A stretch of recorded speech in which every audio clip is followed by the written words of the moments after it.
Okay, welcome back to me, welcome back to Thailand. True Blue Thai here from Thailand. I hope you're doing well. It's one night tit Sunday here in Thailand, and yeah, it's a bit cloudy. We've had another bit of day of rain, and so yeah, so it's cloudy, it's still cloudy. Perfect time to run, but I've chosen not to run today. I ran to the market yesterday and ran for the last 2 days, etc. So I think I'll exercise at home today, I think, and just relax a bit, you know. But it's perfect time to run, it really is.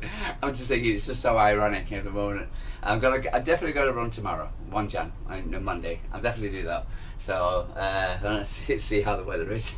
But he did say in the weather forecast it was going to rain or a bit cloudy, so hopefully. But it's really strange, Thailand, honestly. When it's not sunny. So for instance, it's really strange. Anyway, guys, I hope you're doing well. So, for instance, we're into the international snow. I believe in England yesterday played a 2-0 win over Andorra. And the fans left at half time, or not close to full time. It was that boring. And Thomas Tuchel was blaming it on the low block, which I understand that, but again, for instance, if you're paying all that money, you're going to see England, etc. For instance, you expect England to be a bit better than a team where you're playing who's 187th position. You know, like when Man City come up against teams who play low block, 9 times out of 10 they're actually in the same division we're playing. So there you go. So yeah, but I think we didn't have anybody playing. I think it was just James Trafford on the bench. Phil Foden didn't play. I thought he was going to be fit, but I believe he was recovering from an ankle injury. So rather than actually, I don't think he didn't play because of that. He's not really recovering, rather than actually, for instance, rather than actually play. And John Stones, who we know has actually been, he's gone back to City with a minor muscular problem, and I just hope it's not going to prevent him from starting on Saturday against the Rags. But we'll see. Other games yesterday, Omar Mamouche scored yesterday to a penalty for Egypt against Ethiopia, was it? Yeah. So for instance, I saw him come out of the. I've put a picture on my thumbnail. Him getting mobbed by the Egyptian crowd. It's amazing how, for instance, teams actually allow this to go on, you know, and to do so. For instance, but it's so it can be a little bit. So it can be a little bit.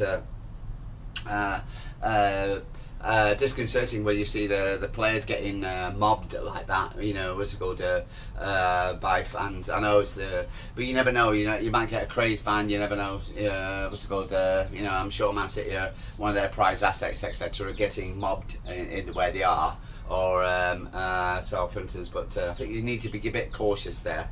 But he's okay.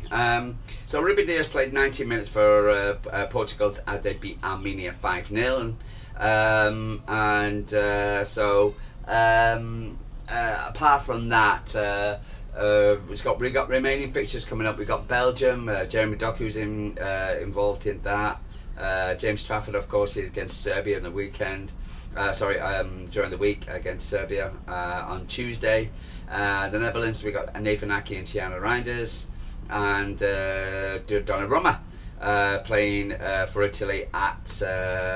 Against a World Cup qualifier, against Israel. Erling Haaland scored a goal, for instance, on his as Norway won 1-0.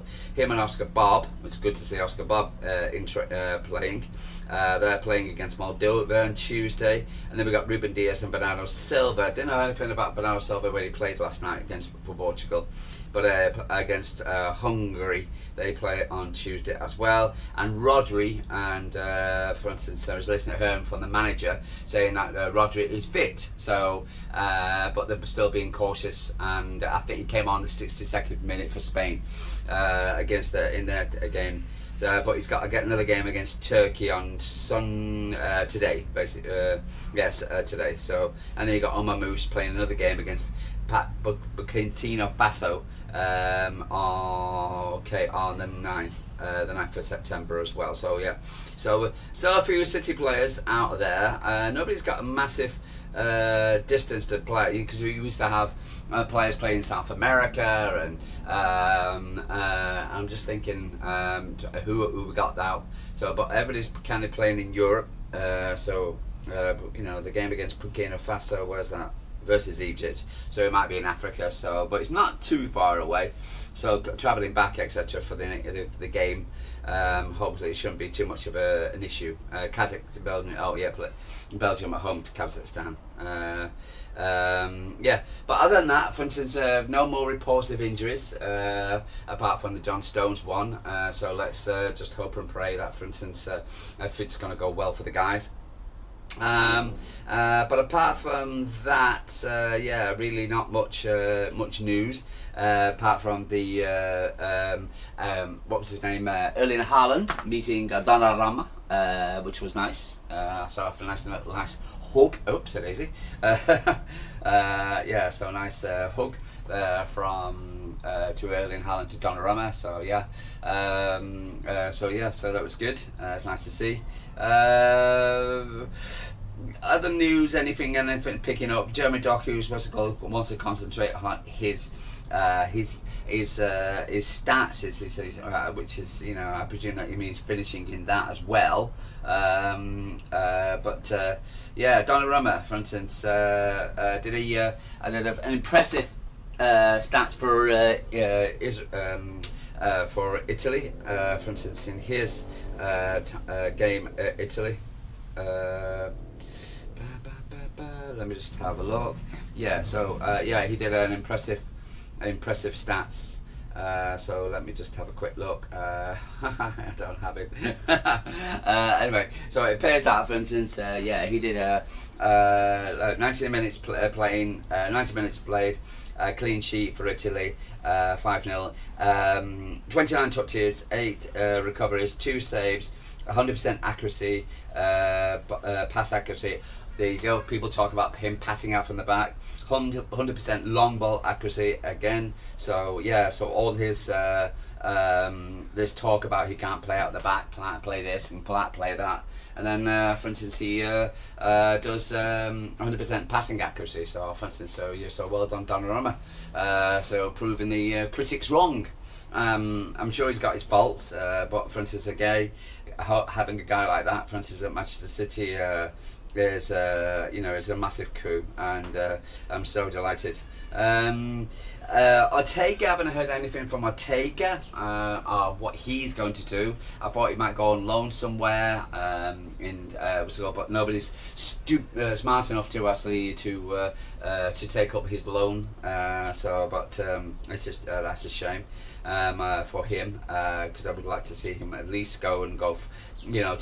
Start. I just think he's so underrated. He really is, and he's so disrespected.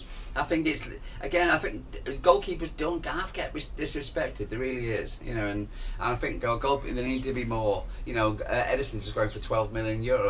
It's lousy money. It really is. He's so much better, than that. And I love his compliments, Eddie. I really do. I really appreciate your confidence of what you said about Manchester City, and how the fact that he's won everything. It looks like he's had a really good time at Man City, and has been fondness. But I wish he would have got paid better. All right, you're getting £90,000 a week, etc. It's not bad, is it? But and also he got bonuses, I'm sure. But still, compared to what all the players are on, I think you deserve a lot more. So, but I believe, for instance, according to reports, etc., he's getting £304,000 a week. What's it called at Fenerbahce, and Donnarumma's only getting £250 at Manchester City. So there you are. So, I don't know if that's true or not, but I put it on the thumbnail. So if somebody comments, if you know something different, better than me, which I'm sure you do, but tell me. Nicholas O'Reilly, for instance, transfer speculation in January, depending on how many games he's going to play. But again, for instance, with all these injuries, but I believe he's got a knock as well. So, all these injuries, etc. The players were always going to play. That's the reason why I've always screamed for a full-time squad, a big squad, because you never know. You just don't. Again, with injuries, and again, for instance, we've still got a lot of players out injured. and it's just heartbreaking. It really is. We can't even get started. I was watching the ladies getting unfortunate defeat against Chelsea and on Friday or Saturday morning, etc. But the fact is, getting Lily Murphy and Greenwood going off, and I thought, oh flipping hell, because the ladies had a terrible time with injuries last season as well. So it's it really does and we're not going to get any sympathy for the from the press or anything like that. It's just that when Pep Guardiola must be driving him mad, because he has this idea of what's he going to play and how's he going to play and how these new players are going to fit in the team, and you get injured and you can't have a game when we get so many injuries. It just it's so irritating. You think to yourself, what's going on? Is it the players? But again, we're not the only team. The amount of games, we're not the only team, for instance, who has injuries. Unfortunately, for instance, when Saka gets injuries, it's plastered all over the Southern-based media. But when City lose players, even when we lost Haaland last season, and half our squad last season, it was nobody don't mention it really. So, for instance, it's all about Man City's form and how many games we lost. But again, this is it. You can't. I remember the treble season. I think all the players played so many games, and for instance, and the amount of injuries we had in the treble season was just so minuscule compared to what we had now. So yeah, it is disconcerting. It really is annoying, disconcerting. I don't know how many more adjectives I can say, but but let's hope it gets better, and hopefully we've got a few players back. And for instance, for next week against the Rags, because it's a must-win game. It really is. And the Rags are not happy about it. Onana's gone out on loan by the sounds of it. He's gone off to Turkey, I believe, because of his arrogance. And again, another failed United player. And we can't allow United to overtake us. You can't allow United to get one off on us. And they are just such a badly run football club and a badly run team, and they have been now for years. And they still keep going on and talk about the biggest club in the world, like that's supposed to mean something. I just don't understand it. I listen to Talk Crap, etc., and they talk about the biggest club in the world. What does it mean? Who cares? Who cares how big you are? Spurs talking about, for instance, and there was a conversation between Spurs bigger than Chelsea, is Arsenal bigger than Spurs? Who cares? Who cares? It's how many trophies you win. It's what your accolades at the end of the day. It doesn't mean how many fans you've got that you're going to be any better. You don't get extra money for it because you're the biggest club in the world. It means jack crap. It really does. I just don't understand why fans go on about it, and the media goes on about it, especially this. Listen to the Southern-based media talk about United, because United, the only thing they've got left right now, is the amount of their fan base, and the deluded fan base at that. For instance, or the amount of people, for instance, who go. They haven't. They got so many holes. It's Swiss cheese with them. There's so many holes in their squad, in their style of play, everything about that club. They've had failed managers, constant failed managers who are going elsewhere. Getting failed as well. And then Ten Hag getting fired. In three failed managers.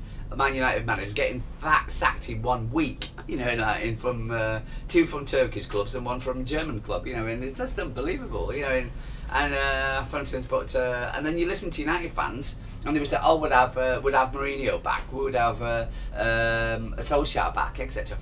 God, I know, but they beat Man City, the fan base is deluded, the club is badly run. Jim was supposed to be fixing it. Can't fix jack. He's not a football man, and he clearly is. Whatever. He's making a mess of things. They can't get the stadium sorted out because, again, for instance, because of the steel, the engineering company, the freight company, for instance, is saying no, mate. You got to give us a bit more money if you want us to relocate.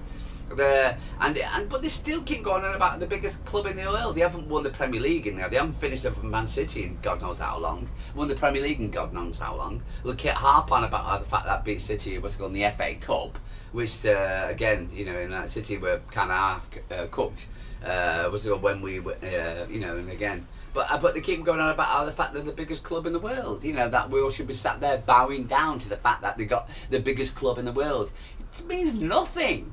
When you honestly, for instance, would I swap anything or any of Manchester City's last achievements, any of our Premier League titles, our 100 points, our treble winning season, our back-to-back domestic treble, our in anything about Manchester City for to be the biggest club in the world? Oh, what the hell? So why is that an issue? It's not an issue. It's not even a talking point. It's not even something I could I just don't get it. I really don't. This team is just so garbage. It really is, and everything about them, and it just talk waffle. I've just been listening to Terry trying to justify how many, because he's upset about Luke going on and the overlap, etc., saying how Ferguson spent all this money and points, etc., and he's trying to justify United, and he's just got it so clearly wrong. He really is.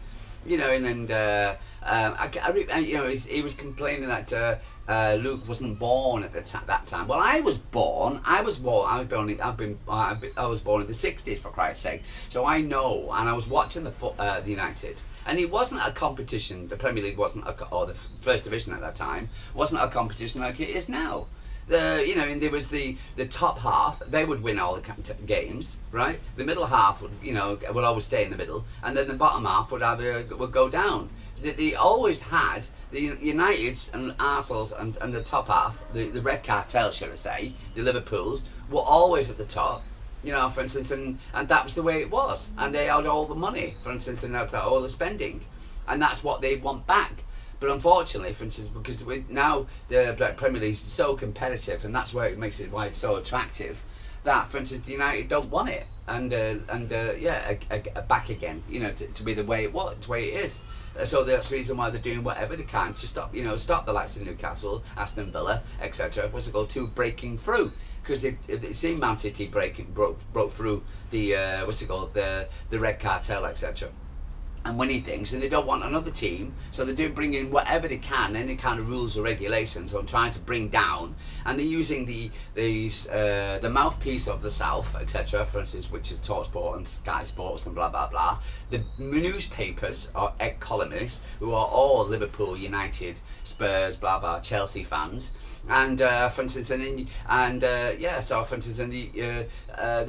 using whatever rule they can, and they're using the Premier League as their pit bull to bring up all kinds of rules to stop teams from being, and the PSR is just a way where Liverpool can spend as much money and Newcastle can't, and Newcastle end up losing their best player, and it will always continue until we to break this saga. But then again, you got the Premier League, the other Premier League chairmen like Newcastle chairman and the Aston Villa chairman, who also, for instance, voted for the PSR and then complain about the PSR. How can you vote for something and then complain about it at the same time when Man City said the PSR is a load of crap? God, honestly, so offensive. But again, this is always Man City will always come up with this, this red cartel wall, and nobody at all is complaining about anything. And if Liverpool want to spend all this money, welcome to them. Congratulations. Okay, they didn't spend much money, but nobody is complaining about Liverpool spending money, in the way that Manchester City would have spent 400 million, etc. Then boom. Oh my God, oh gee whiz, Starmer will be stood there with his Manchester City needs to be stopped, and I can just imagine it'd be two-tier. It's just like two-tier UK, it's two-tier Premier League, red cartel, everybody else, simple as that. So anyway, guys, I'm gonna let you get going, so I'm sure you got things to do. I'm gonna leave you. Hopefully City players will come back fresh and injury free, and then I'll speak to you tomorrow, 1 Jan, after my run. Take care.